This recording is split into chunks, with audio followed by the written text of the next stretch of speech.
ስግደት ማለት ምን ማለት ነው? ስግደት ለምን ይጠቅማል? ስንት አይነት ስግደት አለ? ስግደት እንዴት ልንፈጽም እንችላለን? የት ይሰገዳል? ስግደት የሚሰገድባቸውና የማይሰገድባቸው ቀናቶችስ አሉ? አዎ፣ ዛሬ እግዚአብሔር እንደፈቀደ እነዚህ ነጥቦች እናያለን። ግን ከዚህ በፊት ትናንትና የሰራሁት ቪዲዮ ላይ አንዳንድ ጥያቄዎች ተነስተዋል። እነሱን አንድ ጊዜ ጠቅለል አድርገን እናያቸዋለን። እሺ፣ ሰባቱ የጸሎት ሰዓታት ትናንት የተነጋገርነው ሰባቱ የጸሎት ሰዓታት ላይ ጥያቄ ያስነሳ የጠዋቱ 12 ሰዓትና የሌሊቱ 9 ሰዓት ነው። እነሱ ከነዚህ ፍትሐ ነገሥት ካስቀመጣቸው የሰባት የጸሎት ሰዓታት ውስጥ አልተመደቡም። አንዳንድ ሰዎች ተሳስቼ ሌሊት 11 ሰዓት ያልኩ የመሰላችሁ አላችሁ። አይደለም። ሌሊት 11 ሰዓት ማለት በፍትሐ ነገሥት ባስቀመጠው መሰረት ኢየሱስ ክርስቶስ ለፍርድ በጲላጦስ ፊት የቀረበበት ሰዓት ነው። ሌሊት 6 ሰዓት ማለት ደግሞ መቃብር ፈንቅሎ ጌታችን የተነሳበት ሰዓት ነው። ስለዚህ አብዛኞቻችሁ ትንሣኤ 9 ሰዓት ላይ የሚመስላችሁ ሰዎች አላችሁ። ትንሣኤ የሆነው ሌሊት 6 ሰዓት ላይ ነው። ስለዚህ የ9 ሰዓቱና የ12 ሰዓቱ በዚህ ይታረማል ማለት ነው። ሁላችንም ማወቅ ያለብን ነገር ቢኖር ግን እነዚህ ሰባት የጸሎት ሰዓታት የተመደቡት ለኛ ለሰብአ ዓለም ወይም ደግሞ ለምእመናን ነው። ለመነኮሳት ለባህታውያን ወይም ደግሞ ዓለምን ጥለው ለመነኑት ግን 24 ሰዓት ነው የሚለው። ስለዚህ ከእነዚህ የጸሎት ሰዓታት ውጪ ብንጨምር ይጨመርልናል እንጂ የሚቀነስ ነገር የለም ማለት ነው። ሌላው ደግሞ በእነዚህ ሰባት የጸሎት ሰዓታት መጸለይ ያልቻለስ ነው። ይህንን ደግሞ በሚገርማችሁ ሁኔታ የቤተ ክርስቲያናችን መጽሐፍ ፍትሐ ነገሥት አስቀምጦታል።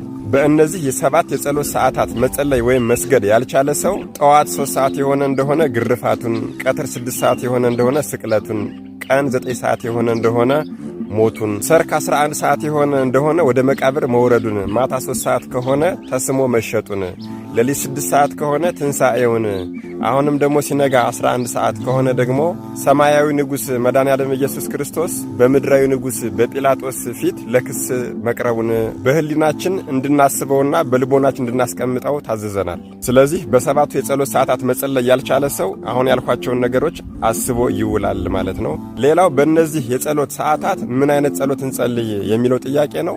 አሁንም ፍትሐ ነገሥት 12 አቡነ ዘበሰማያት ጸሎት እንድናደርግ አዝዟል ማለት ነው። ይሄ ማለት በአንዱ የጸሎት ሰዓት 12 አቡነ ዘበሰማያት፣ በአንድ አቡነ ዘበሰማያት 3 ስግደት እያደረግን ትናንት እንደተነጋገርነው 3 ሲባዛ በ12 ሲባዛ በሰባቱ የጸሎት ሰዓታት በአንድ ቀን ውስጥ አንድ ሰው 252 ስግደት ይሰግዳል ማለት ነው። ከዚህ ውጪ ጨምራለሁ የሚል ሰው ካለ አሁንም ፍትሐ ነገሥት ላይ መዝሙረ ዳዊት፣ አርጋኖንና ውዳሴ ማርያም ተቀምጠዋል። እሺ፣ ወደ ዛሬው ርዕሰ ጉዳያችን እንግባ። ስግደት ማለት ምን ማለት ነው? ስግደት ማለት መዋረድ፣ ማጎንበስ፣ መንበርከክ፣ በግንባር ምድርን አስነክቶ መሬት ስሞ መመለስ ማለት ነው። ስግደት ለምን ይጠቅማል ያልን እንደሆነ ከአምላካችን ጸጋንና በረከትን እንድናገኝ እንዲሁም ደግሞ ክፉ መናፍስትን ከኛ እንዲርቁ ያደርግልናል። በነገራችን ላይ በአባቶቻችን አስተምህሮ ሰይጣንን ድል የምንነሳበት ትልቁ መሳሪያችን ከጸሎት ቀጥሎ ስግደት ነው። አጋንንት ወይም ደግሞ ሰይጣናት ሊለምዱት የማይችሉት ታላቁ ነገር ቢኖር ምንድነው? ስግደት ነው። በቤተ ክርስቲያናችን 2 አይነት የስግደት አይነቶች አሉ። እነሱም አንደኛው የአምልኮ ወይም ደግሞ የባህሪ ስግደትና ሁለተኛው ደግሞ የአክብሮት ወይም ደግሞ የጸጋ ስግደት በመባል ይታወቃል። የአምልኮ ስግደት አንተ የፈጠርከኝ፣ የምትገለኝ፣ የምታድነኝ፣ የምታኖረኝ አምላኬ ነህ ብለን ለእግዚአብሔር ብቻ የምንሰግደው ስግደት ሲሆን፣ ሁለተኛው የአክብሮት ወይም የጸጋ ስግደት የሚባለው ደግሞ ለቅዱሳን መላእክት፣ ለጻድቃን፣ ለሰማዕታት፣ ለደናግል፣ ለመነኮሳት በሙሉ የሚሰገድ ስግደት ነው። መቼ እንስገድ ያልን እንደሆነ በጸሎታችን ላይ ስግደትን የሚያዝዝ ነገር ስናገኝ እንዲሁም ደግሞ ንስሐ ገብተን ቀኖና ተሰጥቶን ስግደት ሲታዘዝልን እና ከአበይት በዓላት ውጪ ወይም ደግሞ ከግዝት በዓላት ውጪ መስገድ እንችላለን። የት እንስገድ የተባለ እንደሆነ መጽሐፍ ቅዱሳችን በቤተ ክርስቲያን እንድንሰግድ ያዝዛል። ቤተ ክርስቲያን አካባቢያችን ላይ ከሌለ ግን ወደ ምስራቅ ዙረን እንድንሰግድ ፍትሐ ነገሥት ያዝዛል። እሺ፣ ስግደት በስንት ይከፈላል ያልን እንደሆነ ስግደት በ3 ይከፈላል። አድንኖ፣ አስተብርኮ፣ ወዲቅ ውስተ ምድር ወይም ደግሞ ሰጊድ በመባል ይከፈላሉ። አድንኖ አንገትን ጎንበስ አድርጎ የሚጸለይ፣ አንዳንዴም ከወገብ ጎንበስ ከጉልበት አጠፍ እየተደረገ የሚጸለይ ወይም የሚሰገድ ሲሆን ይሄ ስግደት በአበይት በዓላት ማለትም መሬት ወድቆ መነሳት በማይፈቀድባቸው በዓላት ለመስገድ የሚጠቅም ስግደት ነው። እንደዚህ ሆኖ መጸለይ ወይም ደግሞ መስገድ ዕለተ ሞትን ለማሰብ ይረዳናል። ሁለተኛው አስተብርኮ ነው። አስተብርኮ በጉልበት ተንበርክኮ መጸለይ ሲሆን ጌታም በጌቴሴማኒ የመጨረሻዋን ጸሎት የጸለየው ተንበርክኮ ነበር።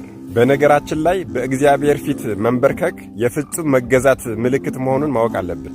ወድቆ ጠላትን የሚጥሉበት ታላቅ ጥበብ ቢኖር መንበርከክ መስገድ ነው። ሶስተኛው ወዲቅ ውስተ ምድር ወይም ደግሞ ሰጊድ በመባል የሚታወቀው ነው። ይሄ ስግደት መሬትን በግንባር ነክቶ መመለስ ነው። ይህ ስግደት በሰሙነ ሕማማት አርብና እሮብ ንስሐ ገብተን ቀኖና ሲሰጠን እንዲሁም ደግሞ በተለያዩ አጽዋማት የሚዘወተር የስግደት አይነት ነው። በቤተ ክርስቲያናችን የማይሰገድባቸው ቀናቶች የትኞቹ ናቸው? 5 ቀናት አሉ። አንደኛው የባለ እግዚአብሔር ወይም ደግሞ በዓለ ወልድ በ29፣ የእመቤታችን በየወሩ መታሰቢያ በ21፣ የሊቀ መላእክት የቅዱስ ሚካኤል መታሰቢያ በየወሩ በ12 እና ቅዳሜና እሁድ ናቸው። በእነዚህ ቀኖች ለምን አይሰገድም ያልን እንደሆነ ቀዳሚት ሰንበት እግዚአብሔር ዕለተ ፍጥረትን ፈጥሮ ያረፈባት ቀን ናት። ሰንበተ ክርስቲያን እሁድ ደግሞ የተወለደባት ትንሣኤውን የገለጸባት ቀን ናት። በ12 ቅዱስ ሚካኤል ሰይጣን የወደቀበት ቀን ስለሆነ፣ በ21 የእመቤታችን የነፍሳችን ዕረፍት የታወጀበት ስለሆነ፣ በ29 ባለ እግዚአብሔር ደግሞ የነጻነት ቀን ጌታ የተወለደበት ቀን ትንሣኤው የተገለጸበት ቀን ስለሆነ በእነዚህ ቀኖች አንሰግድም። ሌላው እንዳንሰግድባቸው የታዘዙት ቀናት የጌታችን አበይት በዓላትና የእመቤታችን 33ቱ ቅዱሳን በዓላት ናቸው።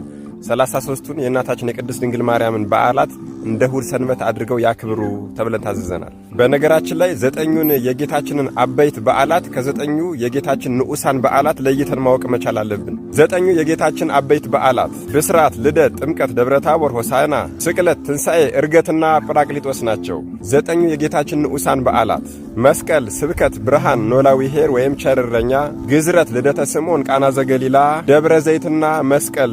መስቀል ማለት የመጋቢት ወሩ የመጋቢት 10ሩ ማለት ናቸው። ወዳጄ ይህችን ስንዱ እናት ቅድስት ቤተ ክርስቲያን ኢየሱስን አታውቅም፣ አታመልክም፣ አትሰብክም ብሎ እኛን ኦርቶዶክሶችን መክሰስ ጉንጭ ከማልፋት ውጭ ሌላ ፋይዳ የለውም። ምክንያቱም ኑሮዋም ሕይወቷም መድኃኔዓለም ኢየሱስ ክርስቶስ ነው። አዎ መድኃኔዓለም ኢየሱስ ክርስቶስ አስተዋይ ልቦናና ሰሚ ጆሮን ሰጥቶ ይህንን ጾም እንድንጠቀምበት ይፍቀድልን። አሜን። ይቆየን።